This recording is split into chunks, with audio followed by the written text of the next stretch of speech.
Halo semua, jumpa lagi dengan saya Depri Saipullah. Kita kembali membahas putar sepak bola Indonesia, utamanya timnas Indonesia. Dan Garuda Calling belum juga ada. Namun, ada 15 pemain yang sudah pasti mendapatkan Garuda Calling, alias pemanggilan dari timnas Indonesia. 4 pemain terakhir yang mendapatkan kepastian itu yaitu 3 dari Maluku Utara United atau Malut United. Mereka adalah Yaakob Sayuri, Yance Sayuri, dan Wahyu Prasetyo. Satu lagi yaitu kiper PSIS, Adi Satrio.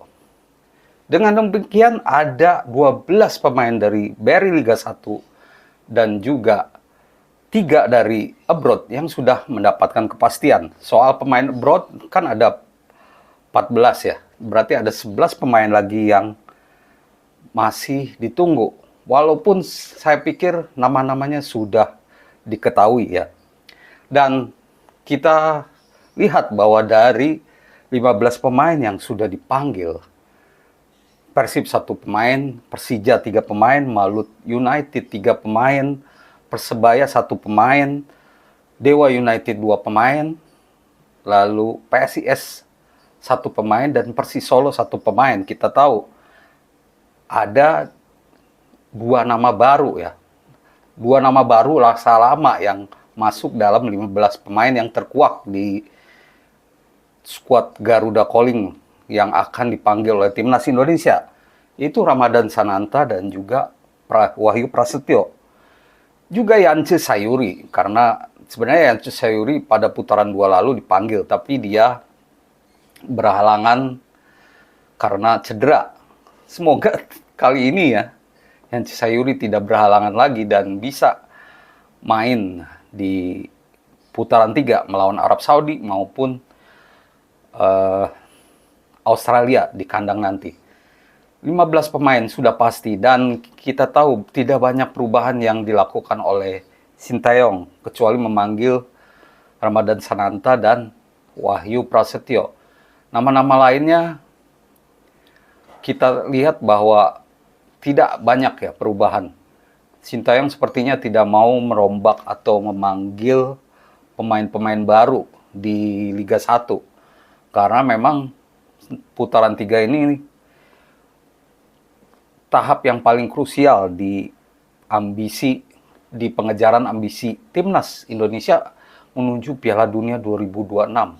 Jadi tidak bisa lagi coba-coba ya untuk memanggil pemain baru. Kita juga tahu bahwa harusnya sih Malik Rizaldi masuk juga ya, striker Persebaya, tapi Malik Rizaldi dibekap cedera sehingga dia tidak jadi gabung. Wahyu Prasetyo, Piala Asia dia dibawa. Beberapa kali dia main dengan timnas Indonesia, meskipun tidak banyak mendapatkan menit bermain. Dan tentunya kita berharap bahwa 12 pemain lokal atau dari Beri Liga 1 dan 14 pemain dari abroad akan memberikan kekuatan atau memberikan permainan terbaik untuk timnas Indonesia di laga pertama melawan Arab Saudi dan juga laga kedua melawan Australia. Tentu akhir bulan ini semua pemain akan dikumpulkan, tapi tidak semua ke Jakarta karena yang pemain abroad langsung ke Jeddah ya, sekitar 1 September ya, langsung berkumpul di sana dan memulai TC persiapan. Kita berharap semuanya lancar dan para pemain tidak terganggu dengan cedera karena ada 2 pertandingan krusial yang harus dihadapi. Dan bagaimana peluang penampilan para pemain yang dipanggil ini menurut saya tak akan jauh beda dengan di putaran 2 lalu ya. Pemain-pemain mungkin tidak akan dikocok ulang oleh Sintayong kecuali lini belakang. Kita menunggu apakah Nathan akan jadi bek tengah karena di posisi ini 2 pemain saat lawan Arab Saudi tidak bisa main, yaitu Jordi Amat dan juga Justin Hubner. Sehingga ya Wahyu Prasetyo itulah yang akhirnya dipanggil oleh Sintayong, bukan Elkan Bagot, karena Elkan Bagot tidak dilirik lagi oleh Sintayong selama tidak ada perdamaian antara keduanya. Yang menarik juga di menjelang Garuda Calling ini, kita akan menunggu bagaimana pengaruh dari Yom Ki-hun kepada para penyerang timnas Indonesia. Kalau dilihat dari skuad yang ada sekarang, ada 8 pemain yang berkarakter penyerang ya. Walaupun hanya 3 striker ya. Rafael Struijk, Ramadan Sananta, dan Dimas Derajat. Sedangkan 5 penyerang lainnya ada Ragnar, ada Marcelino, ada Witan, ada Egy, ada Yakob Sayuri. Pemain-pemain dengan karakter menyerang. Nah, Yom Ki-hun, apakah dalam waktu dekat dia bisa mengubah para pemain ini atau striker ini menjadi gacor? Tentu butuh waktu ya. Tapi Yom Ki-hun sudah mengamati beberapa pertandingan di Liga 1. Tentunya ini menjadi kesempatan bagi Ramadan Sananta atau Dimas Derajat untuk jadi starter gitu ya. Atau paling tidak masuk di babak kedua. Inilah 2 striker lokal kita yang cukup menjanjikan di awal-awal musim ini. Dimas Derajat memang tidak bagus saat di Piala Presiden, tapi di Liga 1, di 3 pertandingan terakhir Persib, dia mencetak 1 gol dan 2 assist. Sedangkan Ramadan Sananta tidak bagus di 3 pertandingan Liga 1 karena dia tidak berhasil mencetak gol atau assist, tapi di Piala Presiden dia berhasil mencetak 3 gol. Nah, memang berbeda-beda kondisinya. Ragnar Oratmangun belum dimainkan dengan FC Dender. Rafael Struijk sudah lumayan mendapatkan menit bermain di ADO Den Haag U21. Yakob Sayuri, ya kita tahu dia lebih sering menjadi pengumpan. Marcelino belum juga mendapatkan menit bermain dengan Oxford United.